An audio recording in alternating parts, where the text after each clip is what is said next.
Assalamualaikum warahmatullahi wabarakatuh. Halo Sobat Religi, perkenalkan nama saya Muhammad Syafi'i Batubara, peserta pelatihan dasar calon pegawai negeri sipil Kementerian Agama tahun 2025 sebagai penghulu alih pertama di Kantor Urusan Agama Kecamatan Padang Sidimpuan, Batuna 2. Baiklah, dalam kesempatan ini saya akan memaparkan analisis isu manajemen ASN di lingkungan kantor urusan agama dengan fokus pada persoalan tidak adanya tindak lanjut pasca akad yang menyebabkan pasangan tidak terpantau setelah menikah. Sebagaimana kita ketahui, kantor urusan agama atau KUA merupakan garda terdepan dalam pelayanan keagamaan masyarakat, khususnya dalam urusan pernikahan. Penghulu sebagai aparatur sipil negara di kantor urusan agama memiliki tanggung jawab besar, tidak hanya dalam pelaksanaan akad nikah, tetapi juga dalam membina rumah tangga umat. Fakta di lapangan masih ditemukan ketimpangan antara layanan pranikah yang cukup baik dengan minimnya layanan pasca akad nikah. Namun, di kantor urusan agama Kecamatan Padang Sidimpuan Batuna 2 ada tantangan, yaitu rendahnya partisipasi Catin mengikuti bimbingan perkawinan, minimnya penggunaan teknologi informasi pada pelayanan bimbingan perkawinan, dan yang terakhir tidak adanya tindak lanjut pasca akad yang menyebabkan pasangan tidak terpantau setelah menikah. Permasalahan atau isu yang ditemukan di instansi tempat kerja saya harus dapat diselesaikan dengan cepat dan tepat.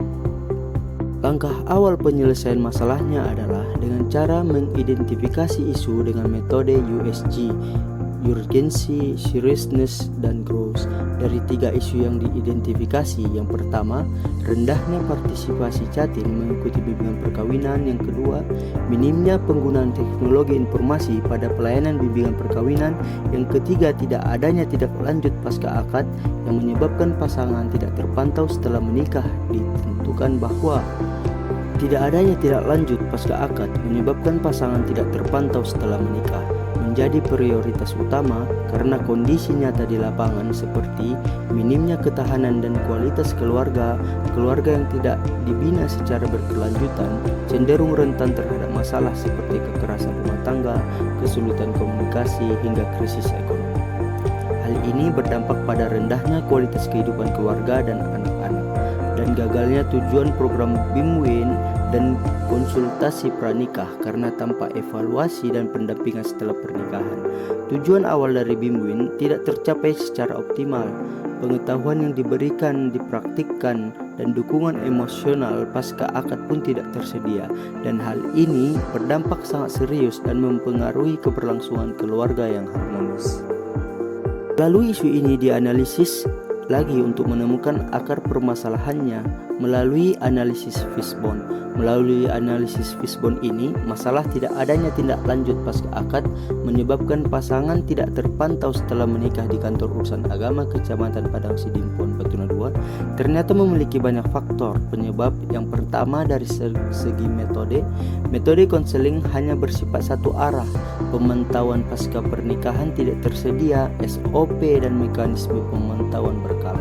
Konsultasi cenderung sekali pakai, bukan berkelanjutan. Kemudian dari segi lingkungan, pasangan enggan terbuka dengan masalah. Pasangan merasa tabu bicara konflik rumah tangga.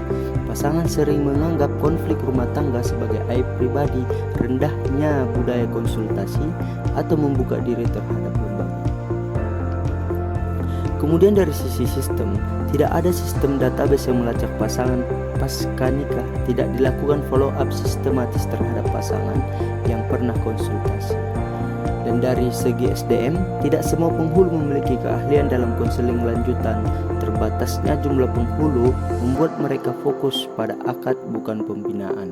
Lalu apa yang menjadi gagasan kreatif menyelesaikan masalah tersebut? Penghulu dapat melakukan program konseling nikah berkelanjutan. Setiap pasangan yang menikah di kantor urusan agama otomatis terdaftar dalam program ini. Pemantauan dilakukan minimal 2 kali setelah 3 bulan dan 6 bulan pasca akad, dan melalui tatap muka dan telepon dan WhatsApp. Lalu bisa juga melalui digital follow up system buat form online melalui Google Form.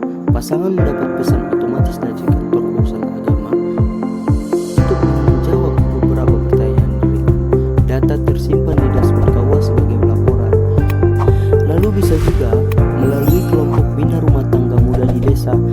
komunitas pasangan muda binaan di kantor urusan agama di setiap desa, diisi kegiatan edukatif sebulan sekali penting keuangan keluarga, komunikasi pernikahan, dan melibatkan penyuluh agama dan tokoh muslim. Tentunya gagasan-gagasan ini tidak hanya solutif, tapi juga sejalan dengan nilai ASN berakhlak, khususnya berorientasi pelayanan, akuntabel dan humanis. Sebagai ASN Kementerian Agama, saya percaya bahwa pelayanan kepada umat tidak boleh berhenti di meja, tapi harus berlanjut dalam kehidupan rumah tangga. Demikian pemaparan saya. Semoga gagasan ini dapat menjadi kontribusi nyata untuk memperkuat kualitas layanan di kantor urusan agama dan mendukung ketahanan keluarga di Indonesia. Assalamualaikum warahmatullahi wabarakatuh. Haras.